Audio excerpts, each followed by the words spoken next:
মৃত্যু নিয়ে কোনো ভবিষ্যৎবাণী করা ঠিক নয়। আমি অনেক মানুষের হাতে দেখেছি যাদের জীবনরেখা থাকা সত্ত্বেও তারা মৃত্যুবরণ করেছেন। আবার অনেক মানুষকে দেখেছি যাদের জীবনরেখা ছোট হওয়া সত্ত্বেও তারা সুস্থতার সাথে জীবনযাপন করছেন। আসলে আমি মহাভারতে পড়েছিলাম যে যুধিষ্ঠিরকে ধর্মরাজ বলেছিলেন যে পুণ্যকর্ম করলে আয়ু বাড়ে। এখন আয়ু কোথায় কার বেড়েছে, কীভাবে বেড়েছে, অথবা মৃত্যুর হাত থেকেও কোনো ব্যক্তি বেঁচে যান, হয়তো তিনি কোনো সৎকর্ম করেছিলেন যার জন্য মৃত্যু সম্পর্কে কোনো ভবিষ্যৎবাণী আমি করি না।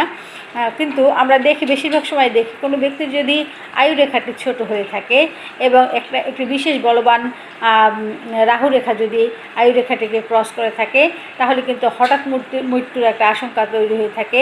আবার আয়ুরেখা বেশ খানিকটা ফাঁকা হয়ে পুনরায় চলতে শুরু করলে এই সময়টাও একটা ভয়াবহ শারীরিক অসুস্থতার যোগ দেখা দিতে পারে।